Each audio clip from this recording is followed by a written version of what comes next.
Hi everyone. Thanks so much for joining, and thanks so much to Divya for the really kind invitation and support to make this evening happen.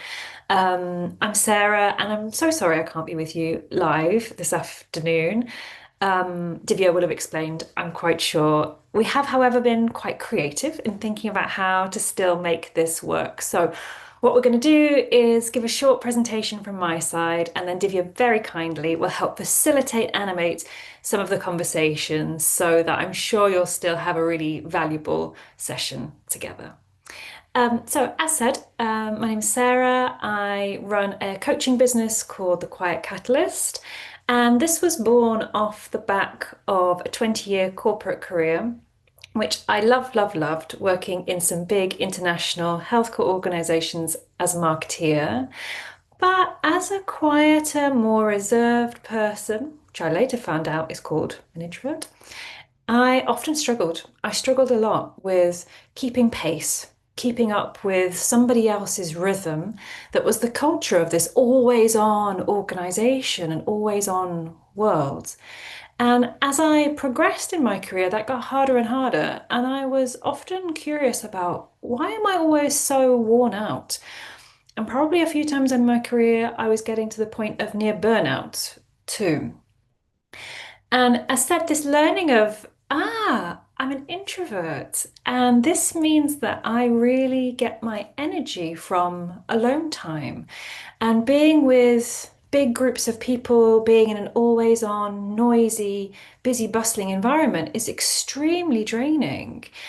And with this learning in my career, I was finally able to do things differently and to start to tune into what do I need rather than trying to keep pace with the world around me.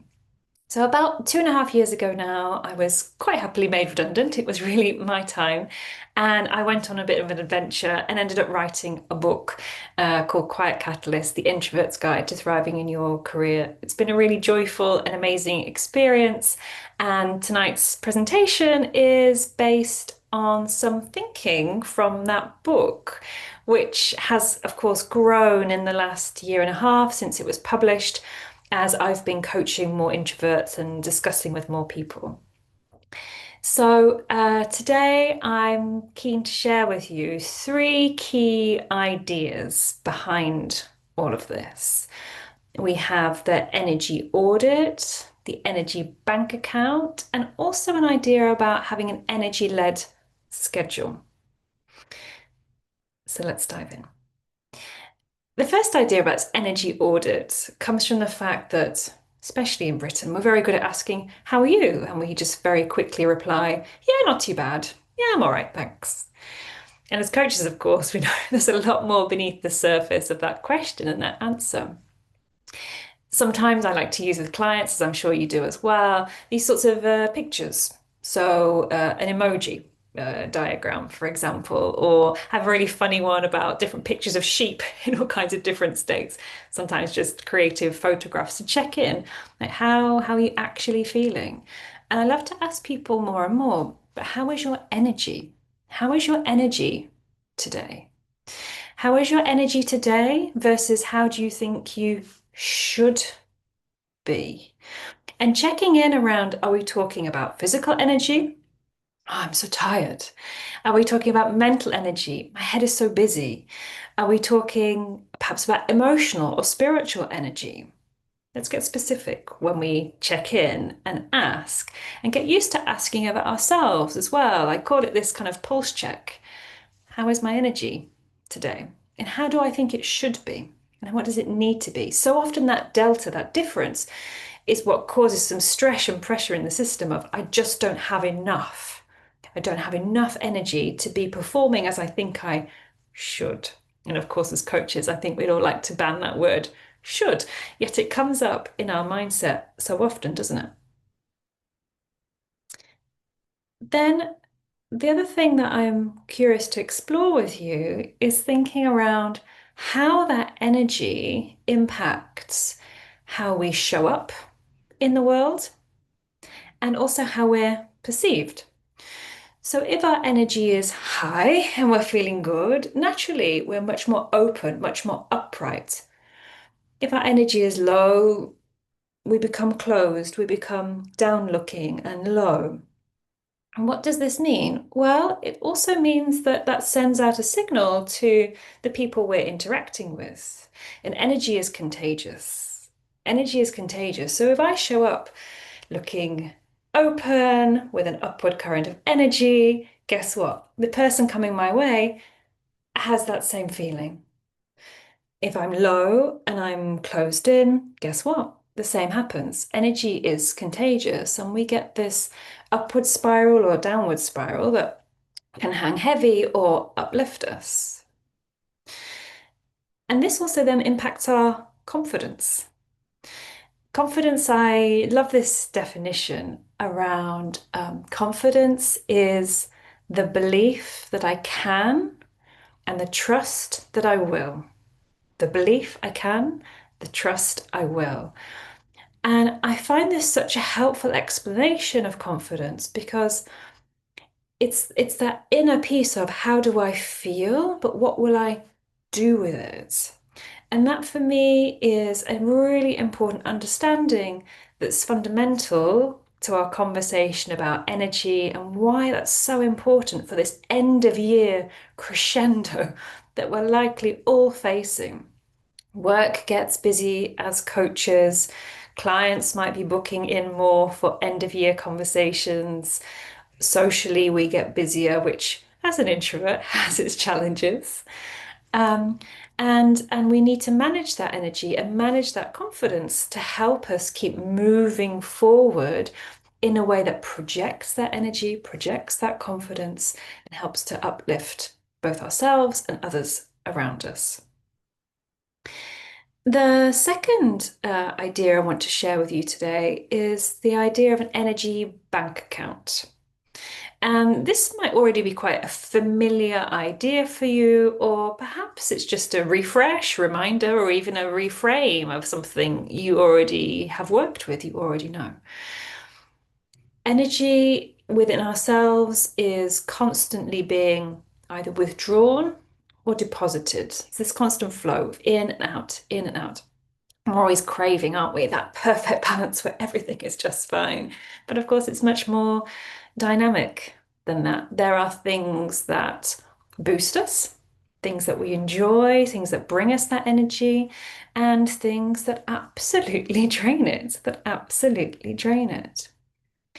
And in the work I do with introverts, it's a really curious one to think about what are my first symptoms or signals of having a low battery? That bank account is getting really low.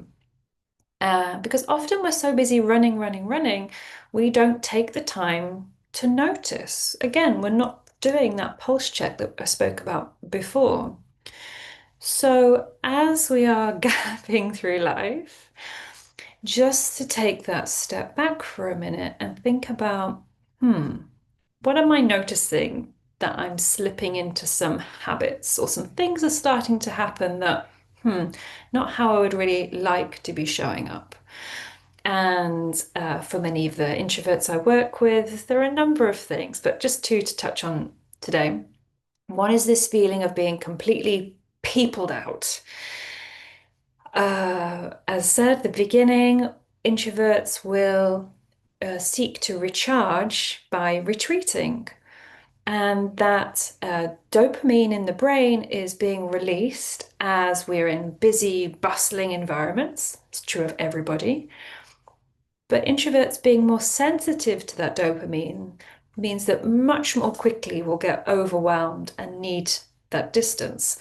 Whereas those more extroverted in the group will find the opposite. Actually, that conversation, the content, the buzz is highly stimulating. We'll seek more and more and more of it because their brains are less sensitive to dopamine. So let's check in on those sources and think about why am I getting peopled out? Why do I really feel that need to distance myself? The other one, and I think this is a curious one for a lot of people, is the idea of revenge bedtime procrastination. This is where we find ourselves picking up a phone and scrolling, just as a way to block out everything else. And typically it's because we're trying to find sources of energy, of stimulation that we just haven't found in the day because we haven't found the right energy sources to boost us and fill us up. So, where are we going to get these boosters and drainers, our deposits and our withdrawals from our bank account? So, interestingly, a lot of people think they know what the drainers are. What are those things that drain our energy? And again, for a number of people I work with, they'll say, Sarah, it's people. People are exhausting. And it can be true. It can be true for all of us, not just introverts, not just introverts. Um, but let's get specific about that because it's not always true. It's not always true. If I take my morning before I'm recording this, I needed to go into town. I was sorting out some printing, some business cards, some different things for my business. And actually, I felt really energized by the conversations with those people. Small groups, specific topics, sharing of information. I learned things. I find that very energizing with people. So, what I encourage people to do actually is look at their diary that's just gone, the day, the week, the month, whatever it might be, and think about how was I feeling at different times that day, that week? How was my energy? Thinking of those four dimensions again. How was my energy actually? And what was driving that? What was driving that? What were some of the things that were lifting me and recharging me? And what were some of the things that were depleting me? And it's a curious one because often I ask people, so what boosts you? What lifts you up? And people struggle to answer that question quite often. People will struggle. So I encourage whether you're reflecting on it yourself or the client to really spend some time and slow down on that. Um, to check in and get to learn that about ourselves. Very often, when we're taking care of other people, busy doing other things, we've lost touch with that, and that can take some time to figure out. Then, the third idea I want to share with you is something that was quite transformational for me in my career, and I get quite obsessive about, yes, I'll use that word, obsessive about in my running my own business now. And this is this flip, this switch of running a task-led schedule to more of an energy-led schedule. Often when we look at our diaries, and I encourage you to look at the next 9 weeks of your diary, because yes, this is how many weeks we have left in the year. Scary, I know. To look at this diary. And so often the first thing we're drawn to is all the things we have to do or want to do. This nice social occasion, this work thing, this thing we're looking forward to, this thing we're not looking forward to. But as we stand back and have a look, the question I would share is, but what is it actually like to walk in your shoes in those coming weeks? What is it actually going to be like to walk in your shoes? How will it feel? How will your energy be? And is that okay or not? Because we have the control, right? Now, sitting today, looking ahead, we have some control in what's going to happen and how we want it to happen and how we want to feel and what energy, what confidence we want and we need to see us through those next weeks. So, again, I encourage people to take a look at those weeks and think about, okay, what are some of the key things coming up? How do I want to show up?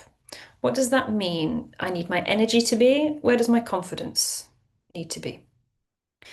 And then we start to plan, therefore, what is it I need to be doing before that thing, during it, and after it?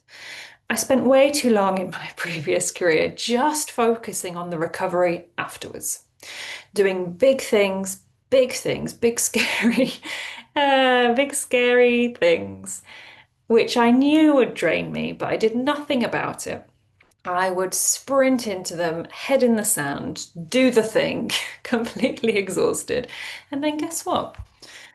Go and crash that evening, that weekend. And that is not healthy. That is not healthy, as we all know. So I take an example. I take an example. In the next weeks, lots of social events coming up, and also some networking events coming up for me as well, face to face. There'll be big groups because they're big sort of Christmassy festive events. And again, historically, I would have just turned up, done my best, hated it probably, and then, oh, get me out of here. But my encouragement or my invitation here is to think about, okay, what do I need to do before this? Because if I just sprint in, I'm going to be tired, anxious, grumpy, probably peopled out before I even get there. So before, what am I doing? Now, ideally, I would make plenty of calm, quiet space that afternoon before the thing I need to do. But in real life, we don't always get the chance to do that. So let's control what we can control. I don't need to speak to coaches about spheres of influence and control, but let's control what we can control. But outside of that, think about what are even some micro moments that I can build my energy and confidence up before I get there. Can I walk there instead of driving there? Can I take a park a little bit further away so I can just have a mini walk just to take some calm breaths and get my head in the right place before I get there? During the event, how can I take care of my energy instead of pushing, pushing, pushing, pushing, pushing? How can I take care of myself? Maybe by setting some realistic objectives. I'm going to speak to 3 people at this event. After half an hour, if I am drained and exhausted, I can leave. Setting some realistic things and also thinking about some micro breaks during an event like that. Going outside, just stepping away. Doesn't need to be a reason or excuse, but just stepping away, doing a walk of the room. And then afterwards, rather than that crashing behavior that I used to do far too often, making it more intentional. So it's more of a reflection and recovery than a crash. A reflection of 2 things that went well, actually, in that event that I was nervous about.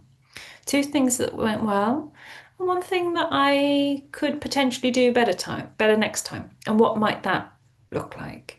So it's a much more active and intentional recovery. And then you've thought about it. You've wrapped it up. You've wrapped it up with a nice bow, and you can move on. And we don't need our heads thinking over it 100 times over the next week because you know your one nugget of what you might do better next time. We don't need to overthink it. That takes my energy too, right? So, in a nutshell, these are the 3 ideas that I wanted to share with you: the energy audit, the energy bank account, and shifting to an energy-led schedule. If anybody has questions, of course, sadly, I'm not here to answer them for you, but please do get in touch through LinkedIn, or you can get in touch through my website, thequietcatalyst.com. Always happy to have follow-up conversations, to share ideas, comments, answer any questions you might have.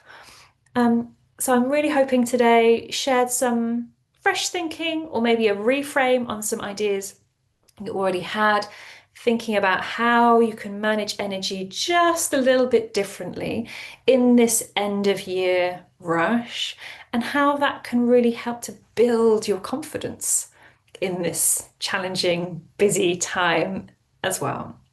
So I will hand back to Divya. Thank you so much. And she will now lead you through some of the conversation and animation that we have planned. Enjoy.